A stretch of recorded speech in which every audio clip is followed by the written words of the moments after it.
Estamos de volta com mais um programa OAB Comunidade, hoje tratando do tema Responsabilidade Civil Ambiental, com os convidados doutora Graziela Keller e Matias Guevara.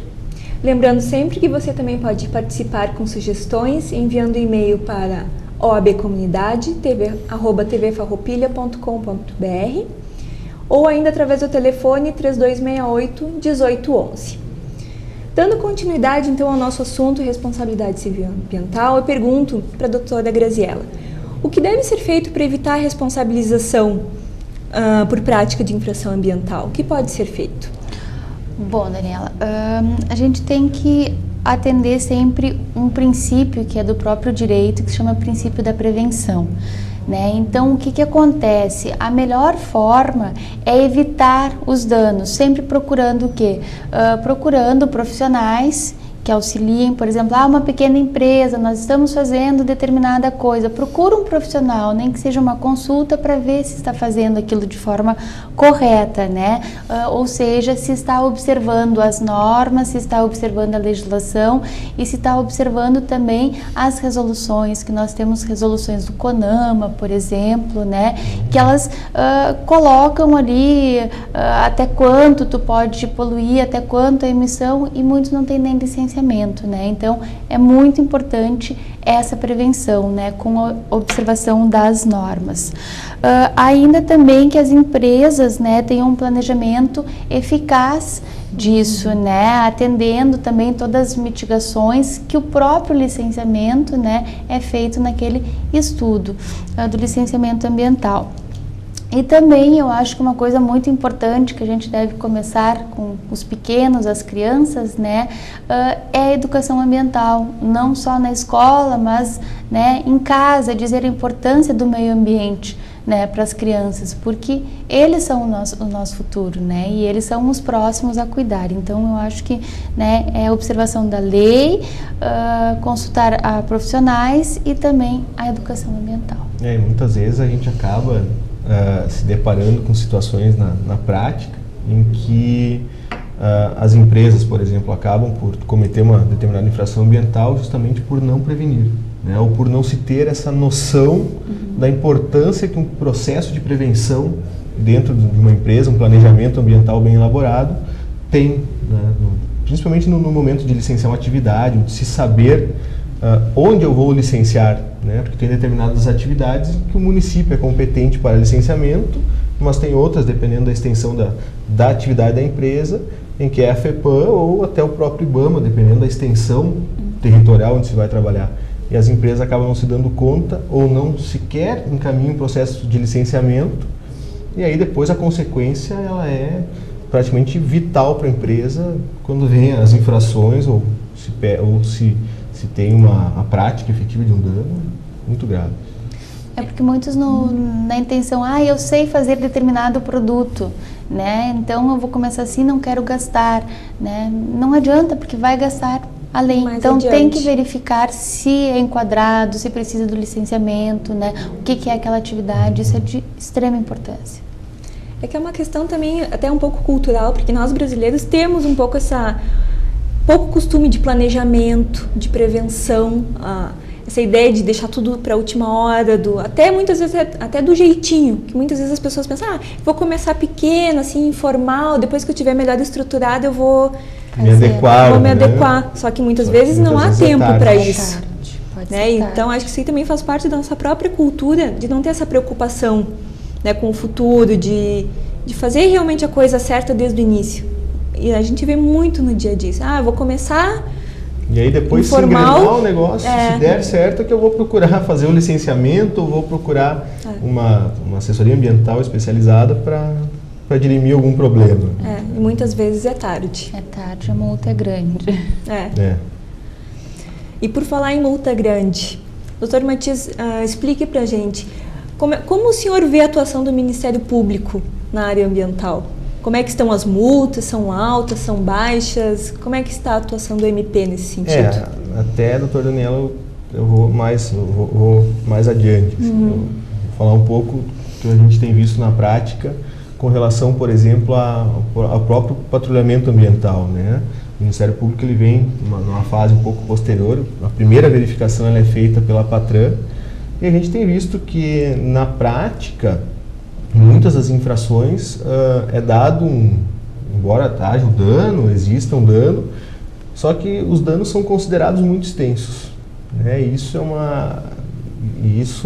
A própria defesa dos infratores, né, no mais das vezes, tem alegado um excesso na dosimetria desse dano, né? Seja porque muitas vezes falta algum suporte técnico no momento da aferição do dano, né? E aí as multas ambientais, em muitos dos casos, elas são realmente de valores muito expressivos, quando se tem um dano não tão expressivo do ponto de vista ambiental, né? Alguma coisa que se pode remediar de certo modo, né? E a gente tem visto que na prática, muitas vezes, não se tem considerado, não se tem levado em conta certas situações particulares. Por exemplo, a possibilidade desse infrator em pagar uma multa ambiental, né?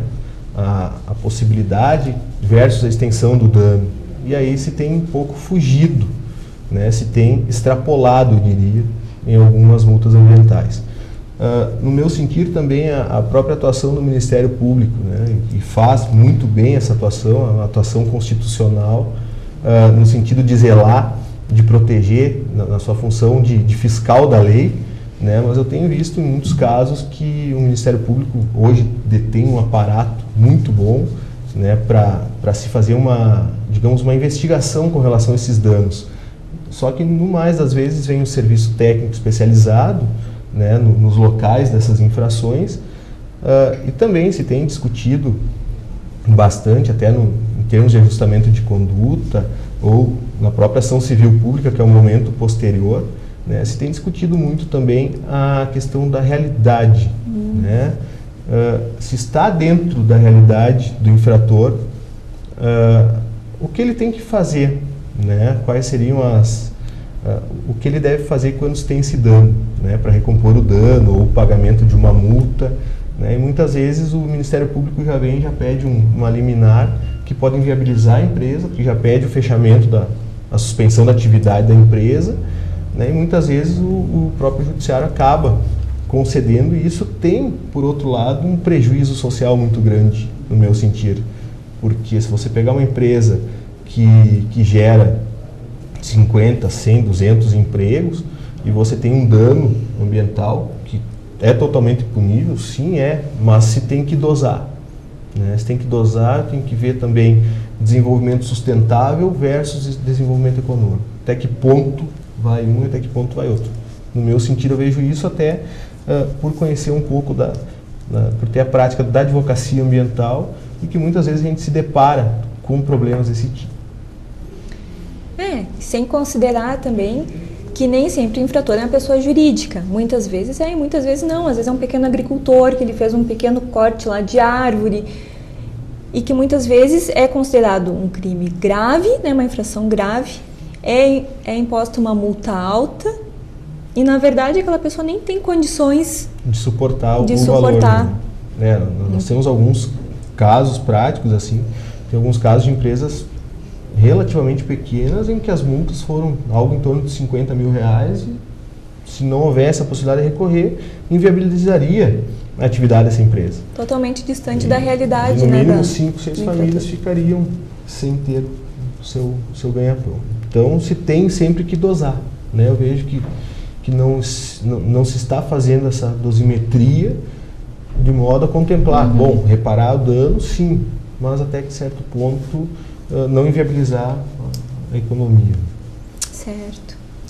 Doutora Graziela, o livro que a senhora lançou esse ano também trata de responsabilidade civil ambiental. Isso. Quais os principais pontos tratados na sua obra? Bom, a minha obra, eu na verdade trabalho a questão do nexo de causalidade. O que é isso para o direito? Eu preciso comprovar que aquela atividade daquela empresa, daquela pessoa, né, que deu causa àquele dano. Então, só que isso é complicado quando se fala de direito ambiental, né, de dano ambiental, porque muitas vezes tem várias causas que concorrem para aquele evento danoso. Então, o que eu trabalhei? né? Então, no primeiro momento eu explico a importância dessa causalidade dentro da responsabilidade civil, as teorias que existem, né? E a problemática, né, do nexo causal dentro dessa responsabilidade. Então, eu abordo assim uma coisa bem técnica que também cabe ao processo e trago formas de gestão também, né, de gerir essa crise da causalidade, como a gente diz, porque na verdade ela acaba sendo muitas vezes um empecilho, né, para um juiz julgar procedente essa ação. Então fica um pouco complicado. Aí, ao final, eu trago formas de gestão, inclusive a inversão do ônus da prova, que significa, ou seja, a parte ré naquele processo vai tentar comprovar, né, que não deu causa, que não foi o causador daquele evento. Né? Então é nesse sentido técnico, jurídico mesmo o meu livro. E que é muito importante para nós, operadores do direito, né? Isso é verdade. É muito importante. O Dr. Matias também lançou um livro, né, sobre responsabilidade civil ambiental esse ano. E no seu livro, quais assim os principais pontos abordados? Bom, meu livro trata da responsabilidade civil ambiental pós-consumo, né? Na verdade, isso foi buscado nessa pesquisa realizada, né, fazer uma ligação, um antes e um depois do direito ambiental. Né? Um antes, em que sentido? Em se trabalhar uma responsabilidade que ela era subjetiva, baseada essencialmente na comprovação de uma culpa, né? E se trazendo para o ponto de vista ambiental como uma responsabilidade objetiva, em que basta a ocorrência de um dano para que eu possa punir o infrator. Nesse sentido, e vendo a problemática, por exemplo, nessa pesquisa foi trabalhado com relação a embalagens, né? Então busquei fazer uma ligação entre a responsabilidade civil no meio ambiente, a responsabilidade civil no próprio direito do consumidor, né? De que modo que vai se dar essa responsabilização, trazendo para o ponto de vista ambiental para que se tenha um modelo, né, de responsabilidade pós-consumo dos fabricantes, né? Nesse caso de embalagens, né, de embalagens PET. Até que ponto isso?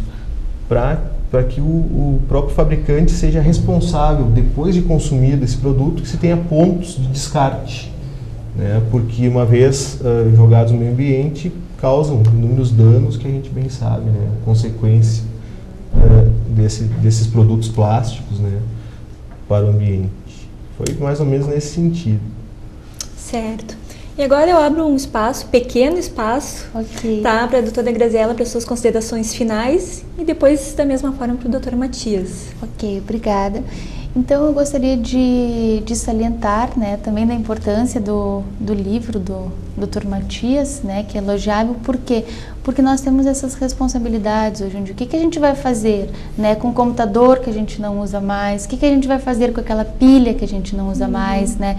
Então são formas, a gente tem que verificar e tem que aprender, e também o poder público tem que dar essa educação, né, para as pessoas, para saber o que fazer. Porque não adianta chegar e me aplicar multa e eu não sei o que eu vou fazer. Então tem que ter formas sustentáveis, né, e formas de reaproveitar as coisas. Então era nesse sentido. Doutor Matias, suas considerações finais? Bem, gostaria de agradecer então mais uma vez a oportunidade de estar aqui, pelo brilhantismo das respostas da doutora Graziela, especialista na área ambiental também, né? E agradecer a OAB, a TV Farroupilha, pela iniciativa do programa e parabenizar, né, a todos nesse sentido. Obrigado. Agradeço mais uma vez a participação dos nossos colegas, doutora Graziela, doutor Matias, e relembrando mais uma vez que contamos com a sugestão dos telespectadores sobre assuntos a serem abordados, e até a próxima.